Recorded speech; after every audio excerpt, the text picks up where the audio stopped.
shoes. And we're going to start off with the worst offenders. However, before we get into it, this is not meant to be a personal attack. If you like these shoes, I am just showing you shoes that are so clearly indicative of a previous time and we just don't really see in modern fashion. First, we have these little mini low-cut boots.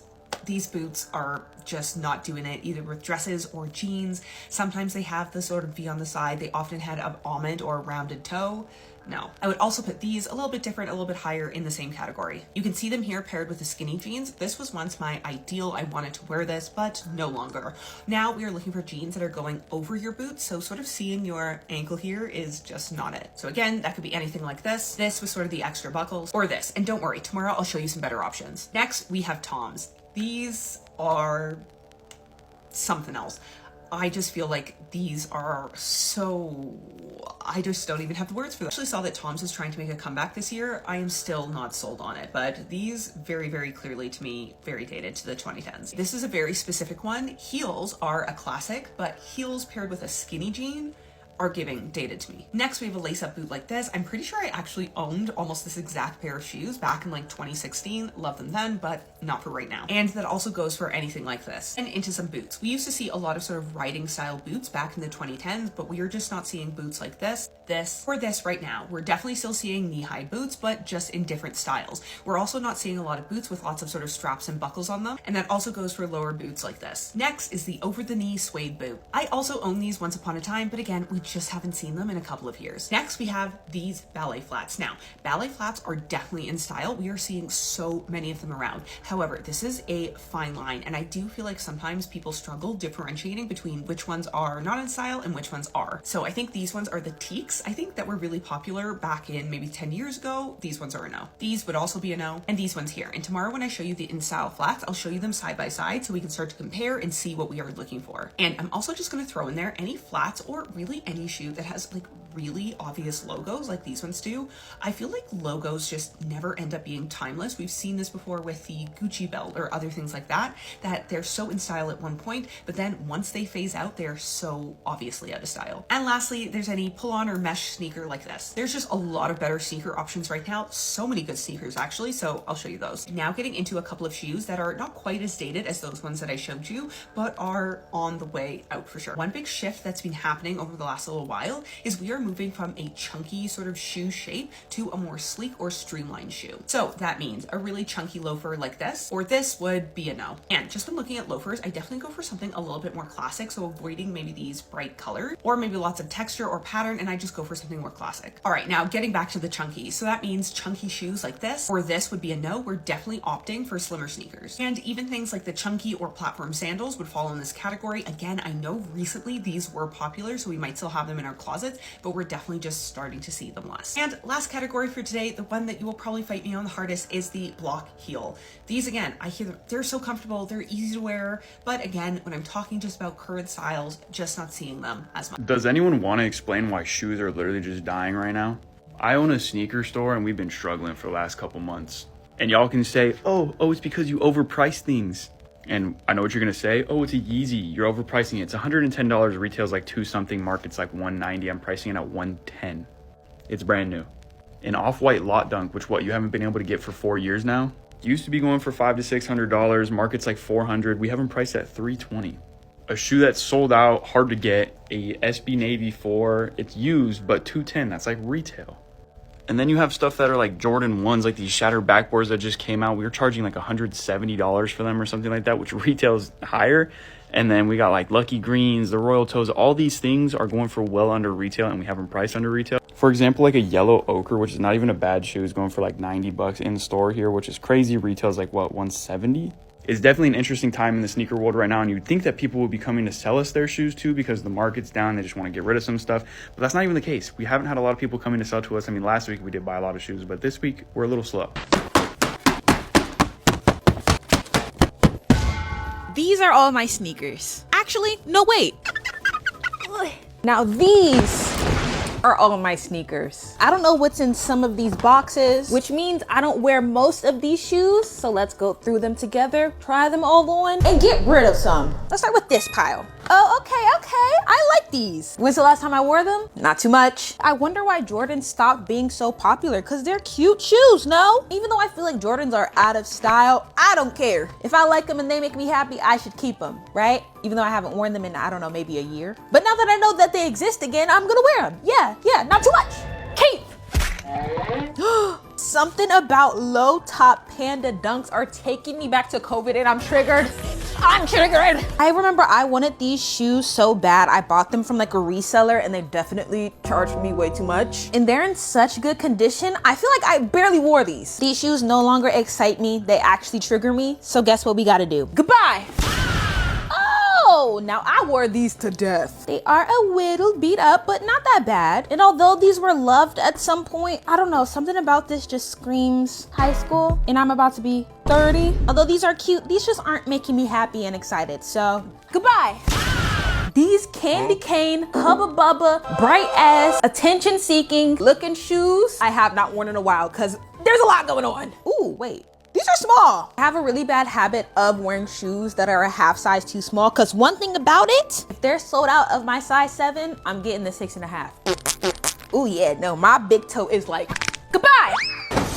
There's a stereotype about black Air Forces that I don't appreciate. But when I was young, I definitely did listen to that stereotype. So I was like, I'm not getting all black. So I got something a wee bit different. I got one with like a gray stripe and the white sole. Cute, right? Well, they're not so cute right now because they pretty dingy. And when I was young, I would definitely be okay with walking around with these dingy shoes. But I'm changed. I'm grown. And I'm not walking out with these looking like this. Goodbye. And when I tell you these shoes have seen some things. I feel like every girl has a pair of white sneakers that have seen some streets, have stepped in some things they should have not stepped in. And these shoes I find extremely boring and there's nothing fun about them. They're not even that comfortable. I think I also got them in a half size too small. I got them in a full size too small. Oh yeah, no. Well, actually, I just looked in the mirror. I actually really do like them. Hold on. They're cute, but my toes are screaming. Goodbye. I feel like everybody needs like a throwaway, don't care about, I'm gonna beat the living daylights out of these shoe kind of shoe. And these are those shoes for me. I believe these are vintage Reeboks. And when I tell you they're so comfortable, it's like I'm walking on clouds. They really don't go with my personal everyday style per se, but these were like $10. So I'm gonna beat the living daylights out of these. Keep. Last pair of shoes for this part. Y'all remember them white chunky Filas that everyone used to wear? One thing about me, I love to be different. I like the look of the chunky Filas, but I was like, let me get it in the colors. And on top of that, it has my 2 favorite colors, pink and purple. I probably haven't worn these in 3 years. No exaggeration. Shoes of the past, the L.K. Bennett Sledge Pump. After some extensive research, the shoe was created between late 2009 to early 2010. Its design features included a 4-inch heel, a 1/2-inch platform, an almond-shaped toe, finished in a high-gloss patent leather. They came in black, navy, red, clay, and even tortoise. But it was the nude that defined them, as they were seen on and made iconic by Catherine, Princess of Wales. She wore them all the time. Reportedly, between the years of 2011 to 2014, she wore them to 39 public engagements. It was because of her that this shoe was constantly selling out. The Kate effect, driving massive revenue for L.K. Bennett and taking the price from under $250 to $325. The perfect workhorse of a shoe, well priced and endlessly wearable. The era of corporate club wear, peplum top, skinny chinos, and your sledge pumps. Boardroom by 9 and bar by 6. So if you're feeling princess or peplum with a side of pump, Poshmark's got you for under $60. Shoes everybody wanted, but no one wants anymore. 2 years ago, I bought this shoe on the Nike app. And to this day, nothing has got me as hype as seeing that got 'em screen. But now, you wouldn't even see me buying these shoes, because they went from $310 and even in some resale shops over $400, all the way down to only $100. And this list only gets worse from here, because the Panda Dunks only dropped $200. A few of these shoes dropped over $1,000. The second shoe that everybody once wanted. What I feel really piqued the hype of this shoe, was that Michael Jordan documentary. This had shoes like the Jordan 1 Chicago going from $700 to a year later being worth 2.1K. But this last shoe is the craziest. Looking back on this shoe, I don't know how it was worth this much. In 2016, they were going for over a band. Now you can pick them up on StockX for $130. And this didn't just happen to one colorway. Here's their collab with Bape, and here's their collab with Nice Kicks. These shoes are completely out in 2026. Starting off with platform loafers, and don't get me wrong, loafers are completely trendy, everyone's wearing them, but not with a platform. Then sneakers with a hidden wedge heel inside. They were really trendy in like 2016, but definitely not anymore. Next are chunky sneakers, and they're giving the same vibe as platform shoes. That's not what we're looking for this year. They're way too chunky and oversized. And last are strappy sandals, or these gladiator sandals, and especially when the straps are going around your legs, they are giving way too much attention to your legs and not the foot. Shoes of the past. The Tory Burch Riva Flat. The Riva Flat was launched in 2006 with the help of Vince Camuto and was named after Tory's mother, Riva. She was priced at $195 and came in every color imaginable. Its defining feature was its double T medallion, an easy slip-on ruched back. Every Nordstrom girl had this shoe, paired perfectly with a skinny jean, a Kate Spade bag, and a statement necklace. The fashion girl on the go. By 2013, Tory Burch had sold over 5 million Riva flats. No wonder this helped her become a billionaire. Tory reintroduced the iconic flat at her Spring 25 show. A perfect time for the ballet flat revival. Give me your hand. I want to hold it while I tell you this. If you own any of these sandals, it is time to let it go. Listen, I know these are comfortable. I know you can walk 20,000 steps in these, but we're not doing this. We are just not doing this, okay? We're not. No ifs, no ands, nor buts. Instead, let's go for something like this. It gives you a little bit of that platform, but it's updated, it's modern, it's fresh, it's giving, I know what I'm doing. If you own the Miller sandals, chances are you're a millennial, and chances are these need to be tucked back into the closet, let them collect a little bit of dust, because I'm sure they will come back around sometime. We are done with these. Instead, let's try a pair of these. This brand specifically has a wide range in nudes to actually match your skin tone. These look so good on the feet. They look classic, they look chic, and they're also really comfortable. Now, I know these are really outdated, but I have seen these around. And if you have these, it is also time to retire these. I don't actually even want these to be put back in the closet. It's just time to let it go, okay? These just, done. We're done. Instead, I would love to see something like this. It gives you that same look of the thick straps, but these are going to look a lot more chic with your linen summer dresses, your shorts and tank look. This, again, is giving, I know what I'm doing. Shoes of the past. The Manolo Blahnik Hengisi. Created in 2008, the shoe was inspired by Josephine and Pauline Bonaparte and the buckles that adorn their shoes. The shoe achieved icon status in the Sex and the City movie, where Mr. Big proposed to Carrie Bradshaw with the Manolo Blahnik Hengisi in lieu of an engagement ring. And when she was wed to Mr. Big in this shoe, every bride wanted this to be their something blue. If you made a Pinterest page for your wedding, you had this shoe on it. Since its launch, the Hengisi has appeared in over 100 colors and materials. It has been seen in many shapes, including boots, slingbacks, sandals, mules, flats, and even a clutch. Weddings aside, the shoe became the perfect statement piece for a casual outfit. In 2022, the Duchess of Cambridge wore an emerald green Hengisi for her first official portrait.